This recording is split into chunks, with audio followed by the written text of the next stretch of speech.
오늘의 정치권 이슈 짚어보겠습니다. 김재섭 국민의힘 도봉갑 당협위원장, 김현정 더불어민주당 평택을 지역위원장 나오셨습니다. 어서 오십시오. 안녕하십니까? 안녕하세요. 예.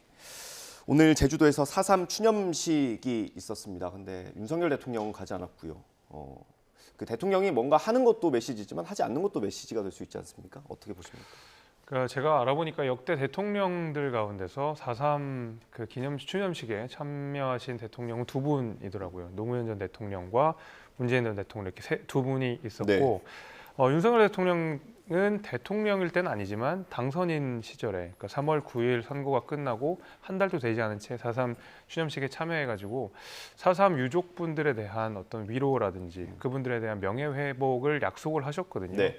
그래서 이번 참석이 조금 아쉽기는 하지만은 적어도 지금 당내에 불거지고 있는 4.3과 관련된 어떤 역사적인 논쟁이나 이런 부분은 이미 윤석열 대통령이 당선 시절에 정리를 다 했고 네.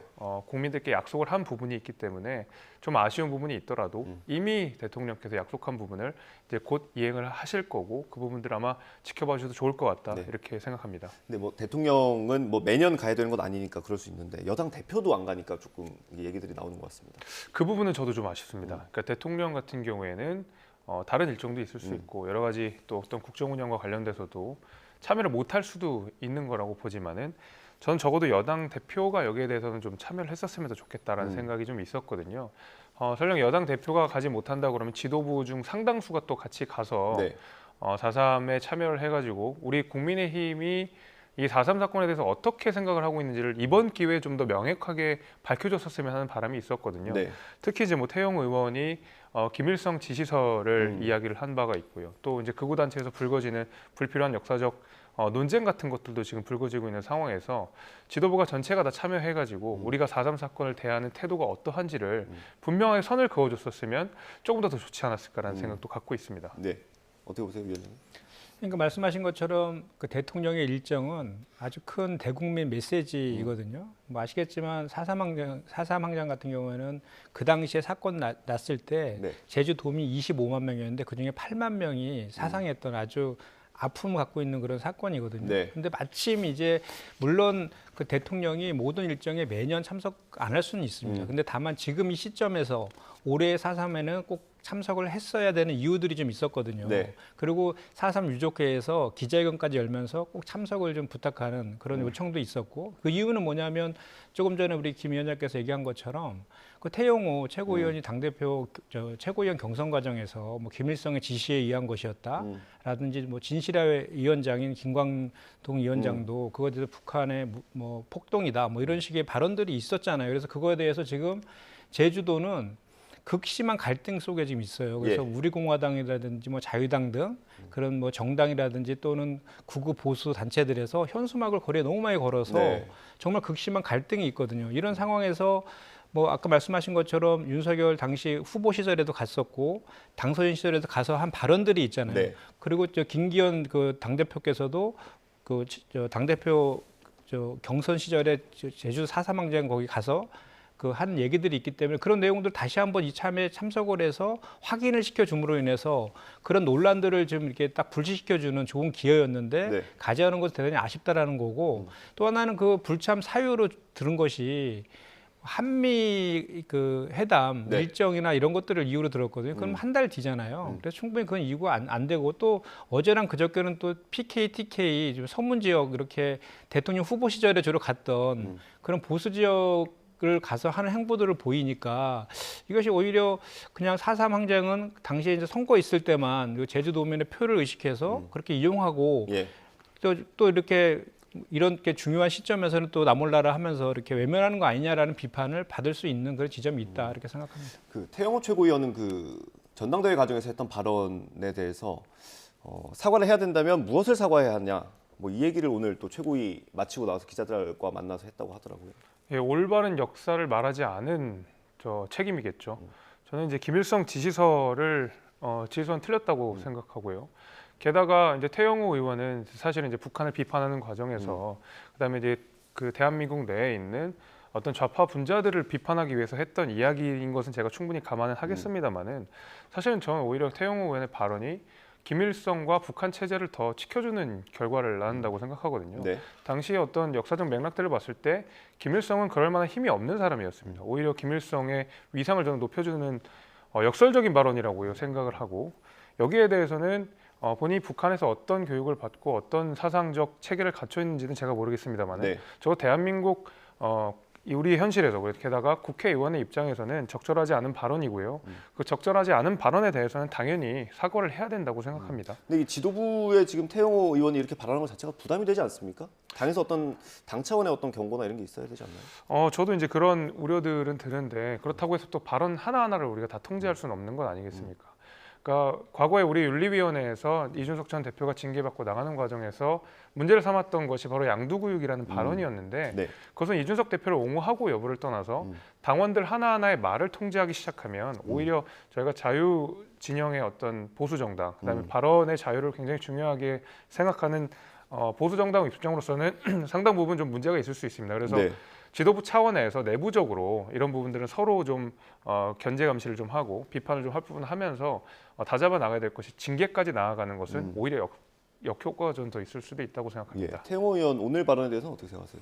근데 저는 약간 생각이 좀 틀린데 태용 의원은 그냥 한 명의 당원이 아니잖아요. 저 국민의힘을 대표하는 최고위원이란 말입니다. 예. 그런데 그 당시에 이제 그 선거 과정에서 그런 발언을 했는데 그 당시 대단히 많은 비판이 있었고 네. 이미 사상과 관련돼서는 역사적으로 이미 검증이 끝났고 특별법까지 제정된 그런 상황 아닙니까? 네. 그럼에도 불구하고 아직까지도 그 자기 주장에 대해서 자기는 급힐 생각이 없다라고 지금 하고 있지 않습니까? 이거에 대해서는 제가 봤을 때는 분명한 역사적인 팩트가 있기 때문에 그거에 근거해서 당의 최고위원이 그거에 대해서 반대하는 입장을 갖고 있다라고 하면 공당인 여당으로서 분명히 이거에 대해서 조치를 하는 것이 저는 정부와 여당의 입장에서도 더 도움이 될 것이다 이렇게 생각합니다. 예, 알겠습니다. 그 대통령이 이번에 4.3 추념식에 가지 않은 게 대구를 방문한 것과 좀 대비되는 게 있어서 뭐 말이 많이 나오는 것 같습니다. 뭐 야당의 비판도 있고요. 여당 내에서도 조금 아쉽다는 반응이 있는데요. 뭐 두루 다 다니시면 더 좋겠고, 근데 뭐 딱 서문시장만 가신 건 아니지 않습니까? 예. 그 일정을 보게 되면 순천에 갔다가 또 통영에 갔다가 그 이후에 이제 대구와 서문시장 이렇게 방문을 하셨는데 이번에 서문시장은 물론 많이 너무 자주 가는 거 아니냐는 비판이 예. 있지만 이제 두 가지 점에서 보셔야 될 것 같습니다. 첫 번째로는 이 100주년 기념식이 있었거든요. 네. 서문시장에서. 그러니까 뭐 70년도 아니고 80년도 아니고 100주년이라고 하는 상징성이 분명히 있었기 때문에 그리고 대통령이 서문시장과 대구를 스스로 정치적 고향이라고 부르는 만큼 여기서 빠지는 건 더 이상한 거라고 저는 보거든요. 오히려 지역 균형을 위해서 서문시장에 가지 말아라 하는 게 사실 더 억적 같은 뭐 일인 저 거고요. 6번 정도면 많긴 많은 거죠. 많이 가졌죠. 그래서 이제 첫 번째로 말씀드리는 거는 이번에 이제 100주년이라고 하는 특수성이 하나가 있다라는 것이고 두 번째는 아무래도 지지율과 관련도 있다고 생각이 됩니다. 최근에 이제 윤석열 정부의 지지율이 상당 부분 좀 낮아지는 모습들을 좀 보여줬고 특히 일본과의 어떤 한일 협상을 통해서 네. 많은 이제 민주당의 비판이 있었고 특히 이제 역사 문제와 관련돼서 국민들의 비토 여론들이 분명히 있는 것으로 저는 알고 있습니다.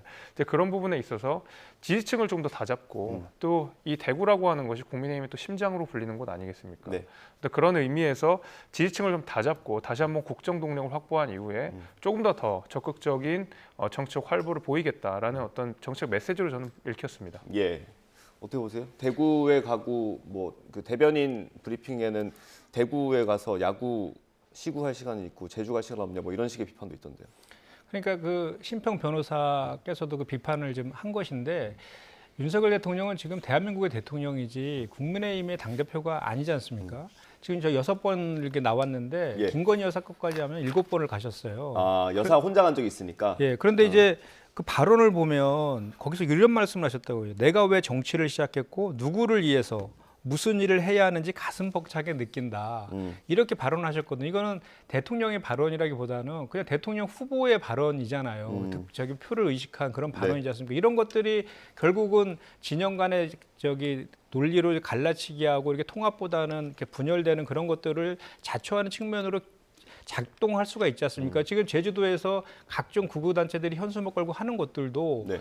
그 당의 최고위원과 진실화의 위원장이 그런 식의 인식을 갖고 있으니까 그거에 힘을 얻어가지고 그런 행위들을 하고 있다라는 측면도 분명히 있는 것이거든요. 그래서 대단히 하나하나의 그 언행들이 중요한 것인데 지금 대통령께서 이제 이번에 대구 백주정 맞은 서문시장 간 거 자체에 대한 비판이라기보다는 네. 더 오히려 지금 75주년 맞은 4.3 항쟁이 아까도 말씀드린 그런 이유들 때문에 더 중요한 행사일 수 있는데 왜 굳이 그동안 6번이나 갔던 데를 한 번 더 가서 이렇게 하는 것이 그게 더 큰 의미가 있을 것이냐라는 측면에서의 비판이지 않겠습니까? 그리고 그 시구도 또 대구에서 하셨잖아요. 예. 학주이면. 그래서 이것은 결국은 대구 경북이나 부울경 쪽 관련된 통영도 가셨잖아요. 그죠? 그것도 이제 PK이고 또 TK 쪽에 대한 그 보수층의 지지자들을 의식한 그런 행보이기 때문에 오히려 이런 것들이 장기간으로 봤을 때는 정부나 여당의 지지율에도 결국은 도움이 되지 않을 것이다라는 지적들이 나오고 있다. 저는 네. 이렇게 생각합니다. 뭐 심평 변호사 얘기를 다 해주셔가지고요. 뭐 윤석열 대통령의 멘토라고 불리고 있는 분이죠. 심평 변호사가 SNS에 글을 올렸는데 이게 좀 많이 화제가 되고 있습니다. 지금 위험한 선택을 하고 있다. 30%에 불과한 자기 지지층을 향한 구애에 치중하고 있다. 그리고 이게 서문시장을 4번이나 방문한 걸 좀 거론을 한 거죠. 여론조사 보면 신뢰도가 떨어지고 있다는 게 보인다. 이게 이제 심평 변호사의 지금 분석입니다. 이 분석에 대체로 동의하십니까? 뭐 메시지 자체에 대해서는 제가 뭐 동의하는 부분이 있는데 제가 메신저를 신뢰하지 못하겠습니다. 뭐 일단 심평 변호사는 사실은 윤석열 대통령의 어떤 멘토를 자처하기도 했지만 네. 그 과정에서 윤석열 정부에 부담을 주는 발언들도 굉장히 많았거든요. 네. 그 심지어 얼마 전까지는 김기현 대표의 어떤 선대위원장 격의 역할을 맡으면서 네. 이런저런 구설수에 오르기도 했었기 때문에 네. 후원회장인가요? 네, 후원회장인가 뭐 후원회장인 것 선대본부장인가 같습니다. 아무튼 큰 역할을 했었습니다. 예. 그 가운데서도 오히려 윤석열 정부의 발목을 잡고 음. 김기현 후보의 발목을 잡는 듯한 발언들을 굉장히 많이 했었기 때문에 실제로 메신저에 대해서 제가 동의하는 부분이 있다 하더라도 메시지에 대해서 네네. 동의하지만 메신저에 대해서 제가 조금 신뢰가 많이 좀 없고요. 예. 저 말씀 지적해 주신 부분으로 저도 좀 이해가 됩니다. 그러니까 지지층만 가지고 선거를 칠 수는 없죠. 지지층만 가지고 국정 운영할 수도 없는 것도 네. 마찬가지고요. 그러나 지지층 없이 또 다른 확정력을 확보하는 것도 불가능한 일입니다. 어려울수록 또 지지층과 함께하고 지지층이랑 소통하고 지지층의 의견을 더 따갑게 듣는 것도 저는 중요한 일이라고 생각하거든요. 네. 그러나 이제 김현정 대변인님 말씀하신 제가 동의하기 어려운 것은 예를 들면 정부와 여당이 이 극우 단체에 대해서 정확하게 선을 긋지 않았기 때문에 이들이 더 활개를 친다라는 데서는 동의하기 어려운 것이 예를 들면 그 똑같은 논리라 그러면 이재명 대표가 당대표가 있기 때문에 이른바 개딸들의 어떤 폭력적 시위 행위로 다 용서된다. 그들이 어떤 사주를 받은 거야. 이렇게 해도 같은 논리로 가는 거기 때문에 네. 저도 그 부분은 좀 다르게 해석해줘야 될 것 같고 오늘 제가 앞서 말씀드린 대로 저희 지도부가 4.3 추념식에 참여하지 않은 데에서는 저도 비판을 하고 싶지만은 네. 그렇다고 해서 저희 지도부가 여기에 대해서 다 침묵하는 게 절대 아니거든요. 다 한마디씩 이 4.3에 대한 메시지를 냈고요. 당 대변인 역시도 윤석열 대통령이 지난해 당선인 시절에 이야기했던 내용을 다시 한번 되새겼습니다. 그래서 그런 부분들은 저희는 명확하게 선을 긋고 있다는 말씀을 같이 드리겠습니다. 그 공천 관련해서도 언급을 했는데 검사 출신을 대거 공천할 거다 뭐 이런 소문이 파다하다 이런 얘기를 했는데 실제로 그렇습니까? 저 소문을 대한민국 국민들 중에 모르시는 분은 없을 것 같습니다. 근데 심평 변호사가 자신의 개인적 견해를 그다음에 늘상 떠도는 이야기를 본인이 했다라고 생각하고요. 제가 알기로 국민의힘 내부에서 심평 변호사가 저희 공천과 관련된 업무, 그다음에 대통령과 국정 운영과 관련된 업무에 대해서 접근성이 대단히 떨어지는 걸로 알고 있습니다. 그러니까 누구나 다 아는 소문, 누구나 다 언론을 통해서 나오는 비판들을 가지고 이야기를 하는 거기 때문에 네. 메신저에 대해서 제가 신뢰가 없는 이상 저분이 네. 이제 하는 얘기에 대해서도 크게 신뢰하지 않다. 저는 이렇게 말씀드립니다. 예. 그럼에도 불구하고 이렇게 메시지를 계속 내는 이유는 뭘까요? 글쎄요, 뭐 메시지가 일관되지 않고 좀 왔다 갔다 하는 것은 그래서 자기에게 좀 집중을 해달라. 나한테도 좀 그 어떤 발언권이 있으니 나도 지금 이렇게 이야기를 하고 있으니 나한테도 좀 주목을 해달라라는 어떤 외침 같은 거라고 생각합니다. 알겠습니다.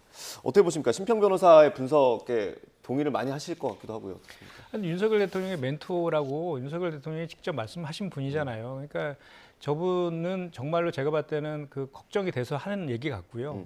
조금 전에 이제 그 구구단체 현수막 관련해서 얘기를 네네. 하셨는데 정부 여당 태도 명확하다고 했는데 지금 최고위원인 태용 의원이 반대 얘기를 하고 있으니까 그렇기 때문에 태용 최고위원에 대해서 명백하게 당해서 징계라든지 책임 묻는 조치들이 따라야 된다는 말씀을 제가 부연해서 드리고요. 지금 저는 그렇습니다. 지금 국정 지지도 후보가 계속 떨어지고 있잖아요. 네. 4주 연속 계속 떨어지고 있고 또 국민의힘의 지지율도 계속 떨어지고 있고 여야 간에 이제 격차가 많이 벌어지고 있는데 그 가장 큰 이유 중에 하나가 이제 뭐 한일회담의 굴종적인 한일회담 그 문제와 뭐 69시간제 이런 것도 있지만 그 김재원 전 최고위원의 막말이라든지 태용 의원의 저런 그 최고위원들의 저런 막말들이 거기에다 더 얹어져서 그런 측면들이 분명히 있는 것이거든요. 그런데 그럼에도 불구하고 지금 현재 그 국민의힘과 정부의 가장 큰 그 지지 그룹인 60대 이상이라든지 20대 그리고 TK나 PK 이런 진영에서 20대는 오히려 그 갤럽 조사 기준으로는 13%밖에 안 나와요. 예. 그렇기 때문에 지금 정부 여당의 행보들을 보면 그 MZ 세대들을 잡으려는 그런 행보들하고 일단은 말씀하신 집토끼 이제 TK나 PK도 지금 그 지지율이 많이 빠지고 있기 때문에 거기를 먼저 좀 공고히 하자라는 차원의 행보들을 지금 하고 있는 것인데 그것이 이제 길게 봤을 때 결국은 오히려 더 극우적인 행보라든지 또는 표를 계산한 그런 행보들로밖에 비춰지지 않고 정치 공학적인 행보 근본적인 문제들에 대한 해결이 아니라 네. 그런 식의 하나의 행위들 보여주기식 행위들로 인해서 지지율을 만회하려는 그런 것들이 결국은 정부와 여당에게 그 안 좋게 작용할 것이다라는 지적들을 하고 있는데 그 지적은 내용 측면에서도 저는 이번에는 뭐 그전에도 저분이 왔다 갔다 뭐 발언에 대해서 저도 지금 말도 안 되는 얘기를 많이 하신 친구에 대해서 저도 지적도 하긴 했는데 이번에 지적에 대해서는 내용적인 측면에서는 틀린 건 아닌 것 같아요. 예, 알겠습니다. 지지율 얘기를 해주셔가지고 저희가 오늘 나온 대통령 지지율 좀 보겠습니다. 조금 전에 보여드렸는데 대통령의 지지율은 긍정평가가 조금 올랐습니다. 네, 36%에서 36.7%로 소폭 올랐고 부정평가도 올랐군요. 61.6%로 조금 올랐습니다. 다음 정당 지지도 보여주세요. 저는 이걸 좀 재밌게 봤는데 민주당에 또 올랐습니다. 47.1%. 국민의힘은 37.1%. 지금 10%포인트가 차이가 나거든요. 일단 대통령 지지율 그리고 정당 지지율 이거 어떻게 분석하십니까? 대통령 지지율은 아무래도 최근에 있었던 한일 협정의 영향이 굉장히 컸다고 생각이 됩니다. 아무래도 그 역사적인 문제를 뒤로 한 채 어떤 실무적인 내용만 논의할 수는 없는 거거든요. 한일 관계의 특수성이라는 것이 있기 때문에. 그러나 이제 일본에게는 앞으로 4월 이번 달에 가장 큰 선거인 통일지방선거가 남아 있고 여러 가지 이제 자신들의 국내 정서의 국내 어떤 정세에 따라서 대한민국에 이 정도의 양보를 했다 하더라도 그거를 공표를 하기는 어려운 상황일 겁니다. 왜냐하면 지금은 자민당 내 극우파들이 지금 득세하고 있는 상황이기 때문에 대한민국에 양보를 했다는 메시지 자체가 본인들 선거에 굉장히 악영향을 미칠 거라서 아마 우리 대통령실의 입장대로 물 반 컵을 채웠다 하더라도 일본이 채웠다는 것을 공표하기가 어려운 상황일 거라서 일시적으로 뭐 지지율 하락은 어차피 감내를 해야 되는 것이고 그 이후에 일본과의 협상 결과가 어떻게 더 발전적으로 나아갈지를 차후로 지켜보면 반등할 수 있을 거라고 보고요. 저도 재밌는 거는 결국 정당 지지율입니다. 뭐 최근에 어떤 여당의 컨벤션 효과가 없다, 뭐 여당의 어떤 메시지에 특히 이제 청년층을 소구력 있는 메시지를 못 내고 있다 이런 부분에 있어서 정당 지지율이 팍 치고 올라가지 못하는 것은 저게 충분히 그 어떤 이해는 합니다만은 민주당 지지율이 지금 오차범위 바깥으로 벗어나 있지 않습니까? 이게 이제 이번 주에 있었던 일이 아니라 또 저번 주에도 오차범위 바깥으로 벗어나 있었거든요. 근데 재밌었던 것은 지난주에 이재명 대표는 당직 개편을 했습니다. 저는 지지율이 오르고 있는 상황 그리고 이렇게 오차범위 바깥으로 벗어난 상황에서 당직 개편하는 거는 태어나서 처음 봤거든요. 그러니까 결국 이재명 대표의 어떤 사법 리스크를 감추기 위한 오직 그 목적의 인사쇄신이었다라는 것을 이번 주 지지율로도 다시 한번 확인할 수 있는 것 같습니다. 뭐 당의 지지율이 높으니까 좋으실 것 같긴 한데 원인은 어디서 보십니까?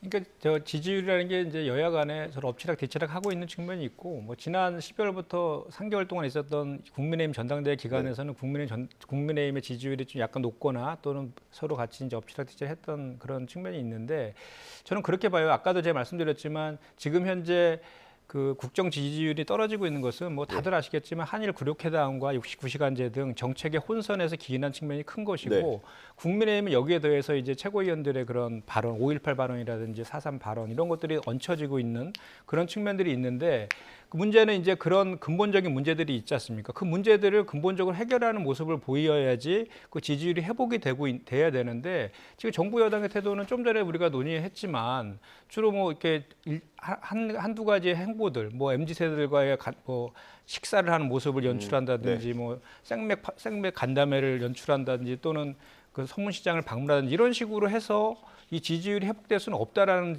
지점을 제가 말씀드리고 싶고, 또 하나는 그동안은 사실 그 여당의 지지율이 그동안의 그 유력한 대선 후보이고 야당 대표인 이재명 대표에 대한 그 공세를 통해서, 그리고 검찰의 수사 과정에서의 피의사실 공표 등을 통해서 계속해서 그 부정적인 그 것들을 계속 그 공세적으로 한 거에 기인한 측면도 상당히 많이 있었거든요. 네. 그런데 이제 이재명 대표와 관련된 수사들은 이제 일방적인 검찰의 시간이 끝나고 이제 법원의 시간으로 넘어가면서 오히려 그동안의 유동규의 전원 진술만에 의해서 네. 그 얘기됐던 것들이 법원의 증언을 통해서 이제 탄핵되고 이런 내용들이 하나둘씩 비춰지면서 오히려 어떤 여론조사에서는 이제는 그 이재명 대표에 대한 수사 기소가 부당하다라는 것이 50% 넘는 여론조사가 이제 나오기 시작했거든요. 예. 그래서 지금 제가 말씀드린 건 뭐냐면, 또 하나는 우리가 이제 주목해야 될 것은 정부 여당의 지지율이요. 네. 지금 저기 나와 있는 그 도표에 나와 있는 저런 여야의 그 지지율 말고 네. 중도 무당층의 지지율을 들어가 보면 더 많이 격차가 벌어집니다. 그만큼 이제 중도층에서도 지금 현재 국정과 여당의 태도에 대해서 불만을 갖고 있다라는 거거든요.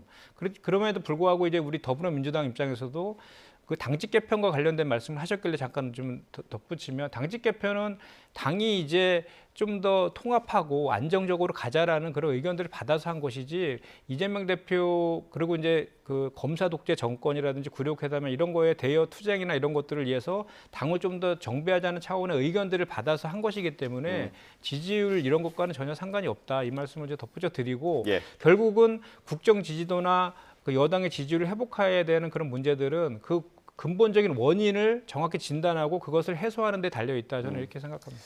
알겠습니다. 뭐 아마 이 지지율에도 영향을 미쳤을 것 같은데, 한일 정상회담 후폭풍이 계속되고 있습니다.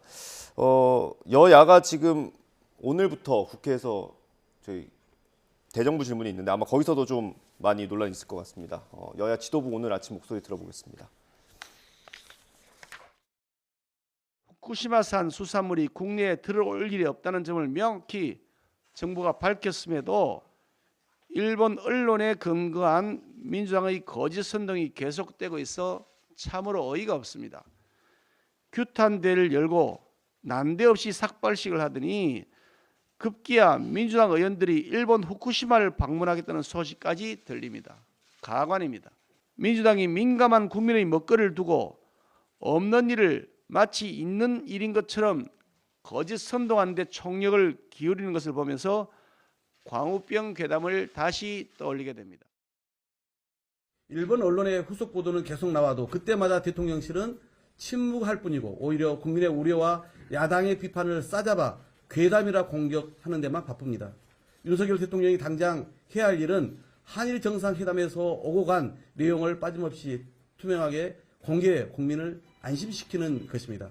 장시간 나홀로 분풀이식의 일방통행 담화는 두 번 다시 용납될 수 없습니다. 네, 민주당 의원들이 후쿠시마를 직접 방문하는 걸 좀 추진하고 있다고 하던데 실제로 가는 겁니까? 예, 지금 현재 가려고 지금 준비 중인 걸로 알고 있습니다. 누구 가죠? 지도부도 가나요 혹시? 지도부는 아닌 걸로 알고 있고요. 상임위 의원들 중심으로 해서 가는 것 같습니다. 가서 얻을 수 있는 게 뭐가 있습니까? 의원들이 가서. 그러니까 저는 이 지금 한일 굴욕 회담과 관련돼서는 이제는 이제 정말 여야가 같이 그 정부와 여야가 같이 국익을 위해서 그 지금 행동을 해야 되는 그런 시점이라고 생각해요. 이미 엎질러진 물이에요. 엎질러진 물이고, 분명한 것은 일교도통신의 일면에 네.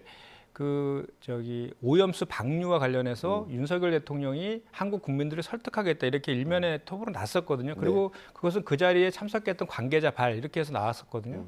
근데 그 당시에 그거에 대해서 바로 부정하는 이런 태도를 보이지 않았고, 오히려 후쿠시마 수산물 수입 재개는 없을 것이다 이런 식의 네. 다른 얘기를 갖고 이렇게 답변을 했거든요. 네. 그래서 어쨌든 지금 중요한 것은 오염수 방류가 지금 현실화되고 있잖아요. 6, 7월 달에 방류를 하겠다라고 일본은 지금 그 얘기하고 있는 거 아닙니까? 네. 이것은 정말로 우리 대한민국 국민의 생명과 안전에 정말 직결되는 문제이기 때문에 이 문제를 막아야 되지 않겠어요? 그렇다라고 하면 그 정부에서도 이미 정부가 한일 회담에서 어떻게 구체적으로 그 사석에서 어떤 얘기들이 오갔는지는 실체적 진실은 정확히 아직도 모릅니다. 모르지만 적어도 이제 그 오염수 방류라든지 저 수산물 수입 재개라든지 이렇게 지금 일본 언론을 통해서 회자되고 있는 내용들에 대해서는 분명히 이제 국익을 위해서 대한민국의 생명과 안전에서 막아야 되는 것들이 우리 정치권의 이제 책임으로 와 있는 거지 않습니까? 그렇기 때문에 야당으로서는 그런 그 원인을 제공하고 있는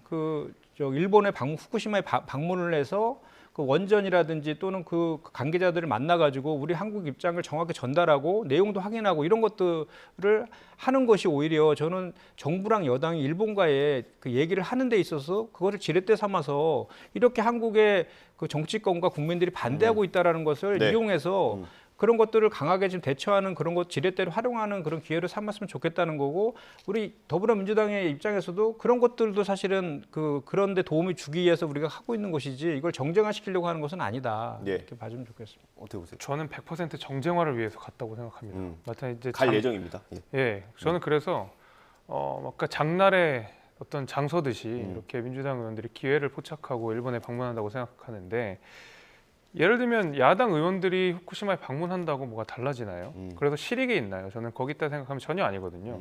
일본에 우리가 항의 방문을 한다고 하더라도 방류수 문제랑은 해결은 그 자리에서 할 수 있는 문제가 아닙니다. 결국 IAEA에서 결정하는 것이고요. 11개국의 전문가들이 참여해서 결정하는 겁니다. 네. 대한민국과 일본이 일방적으로 결정할 수 있는 문제도 전혀 아닌데 지금 가서 결국에는 어떤 대한민국의 국내 정치를 이용하겠다라는 저는 목적으로 좀 분명히 보이고요. 예. 게다가 지금 아까 제가 말씀드린 대로 일본에는 4월에 통일지방선거가 있고 우리가 일본의 정치 상황까지 고려해 줄 필요는 없지만은 예.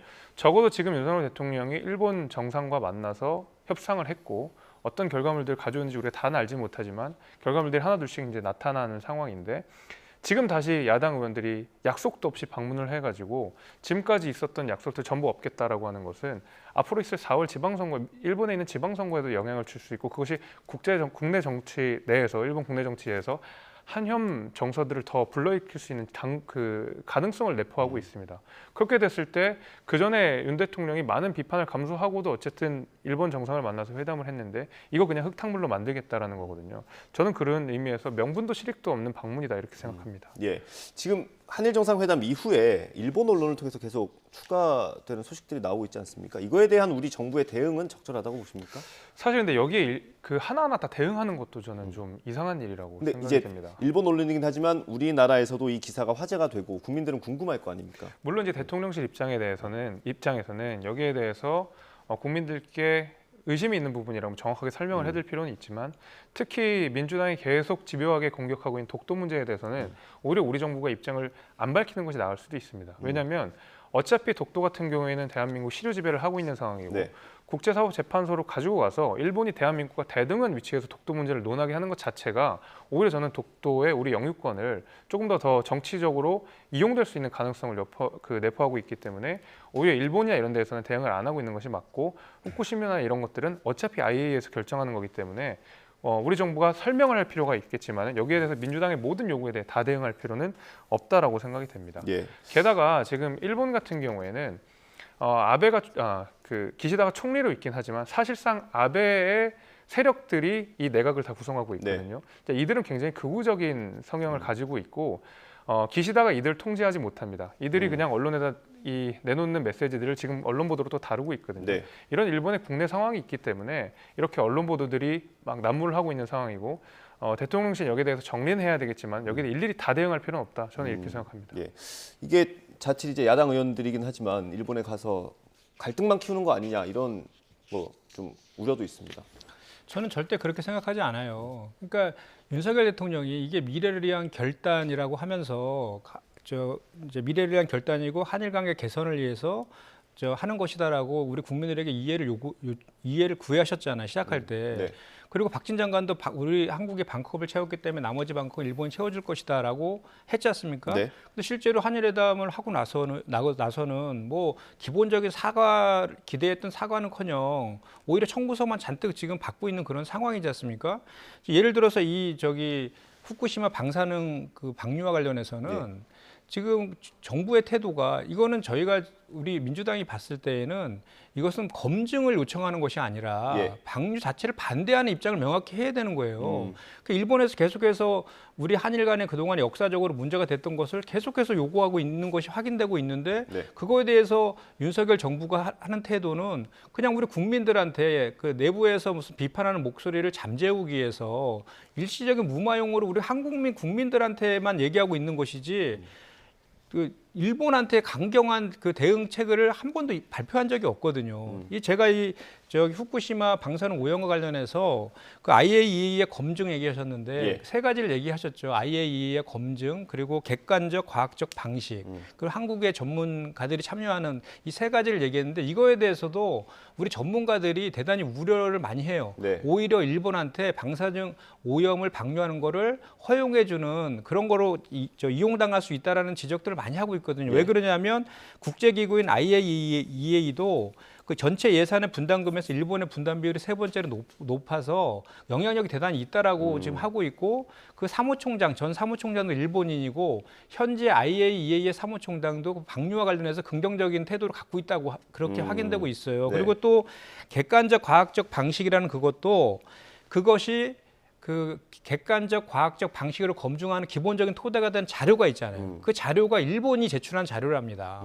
일본에서 제출한 자료에 대해서 이미 지난 2월 달에 한국원자력연구원하고 한국해양과학기술원에서 진행을 했는데 이게 문제가 없다는 식으로 발표를 했다는 거예요. 그때도 이게 원래 정부가 발표라고 했는데 문제가 커질 것 같아서 민간학회에서 발표를 했다. 네. 이 얘기도 지금 그 확인되고 있는 것이고, 근데 한국인 전문가 참여도 마찬가지로 이게 기본적으로 일본이 제공하는 데이터를 근거로 해서 참여하는 것이기 때문에 네. 기본적인 한계가 있다라는 거예요. 그래서 만약에 후쿠시마 오염수 방류 문제에 대해서는 어제도 그 중국과 일본 간에 그 외교 장관 회담이 있었잖아요. 거기서도 중국도 명백하게 반대 입장을 표명했지 않습니까? 네. 그래서 지금은 검증을 요청할 단계가 아니라 방류 자체를 반대하는 명백한 입장을 일본한테 밝혀야 되는 그런 시점입니다. 왜냐하면 이 문제가 부단 이 문제에서 끝나는 것이 아니라 수산물 수입 재개 요청과도 연결이 되는 거거든요. 그리고 네.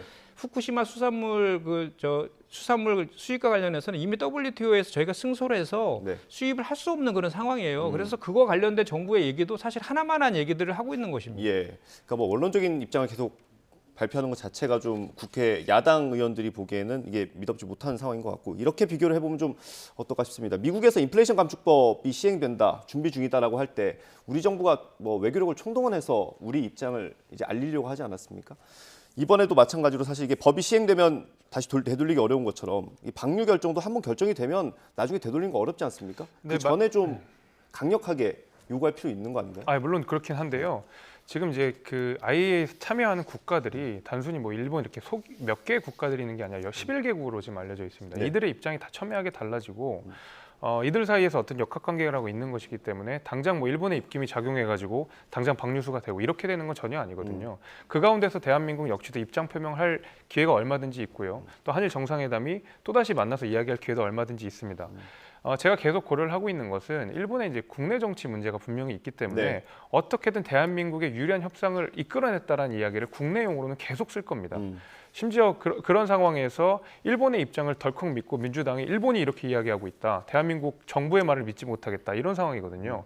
게다가 대한민국 정부는 분명히 적어도 후쿠시마 농산물에 대해서는 수입하지 않겠다고 아예 단언을 해놓은 상황인데 이 부분에 대해서도 끊임없이 믿지 못하고 있는 상황이라서 저는 협상이 필요하고 내지는 대한민국이 이 부분에 대해서 문제 지적을 해야 된다는 데에서는 뭐 민주당 입장을 받아들일 수가 있겠습니다만은 예. 이것이 당장 일어나는 일도 아니고 게다가 야당 의원이 지금 당장 방문한다고 해서 해결될 문제도 아닙니다. 오히려 외교를 악화시킬 수 있다는 점을 저는 분명히 말씀드리겠습니다. 제가 덧붙여야 될 것 같은데요.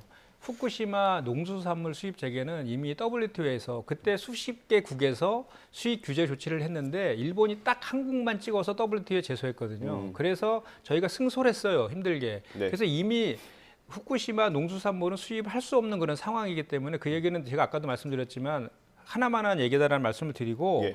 31일 날 3월 31일 날이요. 그 후쿠시마 제1 원전 원자로 이륙이 내부에서 붕괴 위험성이 확인되었다. 이것이 도쿄전력에서 발표한 내용이에요. 예. 그럼에도 불구하고 일본은 이런 조사에도 불구하고 올해 6, 7월 달 상반기 내에 오염수 방류 강행하겠다고 지금 계획을 하고 있는 거 아닙니까? 이런 상황에서 우리 대한민국 정부가 취할 태도는 제가 좀 전에 말씀드린 것처럼 무슨 이렇게 검증을 IAEA의 검증을 통해서 하겠다라는 태도가 아니라 방류 안 된다. 이렇게 가는 태도가 우리 대한민국 정부가 대한민국 국민의 생명과 안전을 위한 태도라고 저희는 더불어민주당에서 얘기하고 있는 것이고 네. 그런 얘기들을 지속적으로 하고 있음에도 불구하고 지금 그동안에 그 오염수와 관련된 지적을 계속 했었는데 아까도 제가 말씀드렸지만 교도통신의 일면에 났다고 할 네. 때부터 했음에도 불구하고 정부의 태도는 어떻게 했냐면요. 3월 30일까지는 오염수 방류와 관련된 얘기는 한마디도 안 했어요. 계속 수산물 얘기만 하셨다고. 네. 그러다가 계속 지적을 하니까 31일에 돼서야 아까 말씀드린 세 가지 기준, 국제 기준의 검증, 뭐 객관적 과학적 방식, 한국 전문가 참여 이 얘기를 얘기한 거예요. 네. 그렇기 때문에 우리 그 더불어민주당 입장에서 봤을 때는 또 국민들도 엄청 불안해하고 계시잖아요. 그거에 대해서 명백한 정부의 입장을 일본한테 밝혀달라는 것인데 검증을 하겠다라는 거는 안 된다. 이것이 이제 우리 입장이라는 그 말씀을 드리는 예, 것이죠. 알겠습니다. 뭐 아까 말씀드린 것처럼 이게 방류가 한번 시작되면 다시 되돌리기는 굉장히 어려울 겁니다. 그렇기 때문에 정부가 좀 강력하게 또 철저하게 대응을 할 필요는 있을 것 같고요. 오늘 마지막 주제 좀 다뤄보겠습니다. 양곡관리법이 국회를 통과했고 지난주인가요? 총리가 직접 담화를 발표했죠. 아마 대통령이 뭐 내일쯤 거부권 행사하겠다는 뜻을 밝히겠죠. 저는 거부권 행사할 거라고 생각합니다. 기본적으로 이 양곡관리법이라고 하는 것이 시장 논리에 위배되는 거 아니겠습니까? 잉여 농산물을 국가가 사들이기 시작하면 사실은 이 농부 입장에서도 오히려 과잉 생산하는 것이 이득이 되거든요. 네. 물론 여러 가지 조건이 있다고는 알려져 있습니다만은 적어도 과잉 생산 메커니즘을 조장하고 있다는 면에서 이건 애초에 이제 시장 메커니즘과는 좀 역행하는 부분들이 저는 분명히 있고요.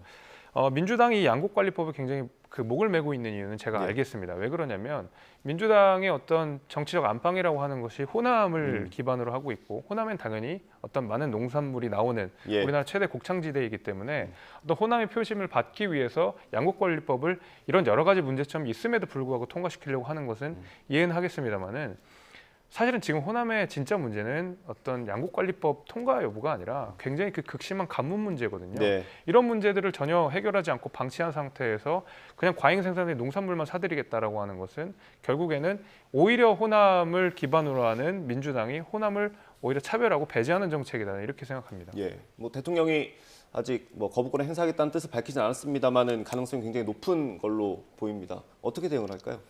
지금 호남 얘기를 하셨는데 그건 대단히 적절하지 않은 그 얘기 같고요. 저도 지금 지역구 평택인데 예. 저희도 농민들 2만 명의 농민들이 살고 계세요. 근데 그분들이 정서를 너무 잘하는데 이거는 정부 여당이 이 쌀값 정상화법, 양곡관리법에 대해서 되게 곡해를 해서 발표를 하고 있어요. 기본적으로 우리 이제 이제 정부에서 쌀 시장을 개방했잖아요. 그거로 인해서 연 40만 톤이 수입이 되고 있어요, 한국에. 네. 그런 어려운 상황 속에서도 그동안 농가에서 힘들게 그 식량 주권과 식량 안보를 지켜오면서 지금까지 버텨온 겁니다. 네. 버텨온 거고 이 양곡관리법은 남은 쌀을 강제로 매수하는 법이다라고 이렇게 얘기를 하던데 그것이 아니라 이것은 그 적극적인 생산 조정을 위해서 오히려 그 남는 쌀을 방지하는 법안이에요. 그리고 이제 그 적극적인 생산 조정을 통해서 이제 그 타작물 재배, 밀이나 콩이나 이런 타작물 재배를 통해서 그 쌀 생산을 좀 조정하는 그런 역할도 있는 것이고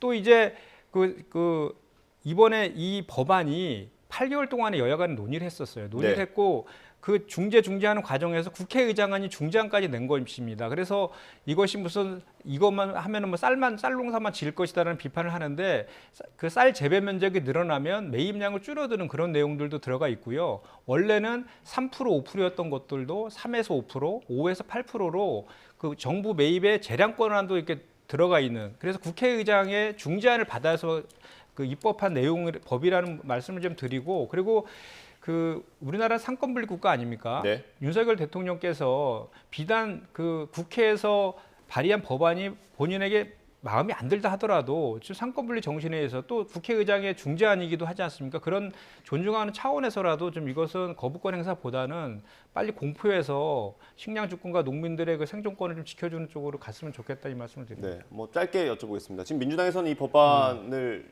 추진하기 위해서 삭발도 뭐 강행한다 이렇게 하고 있거든요.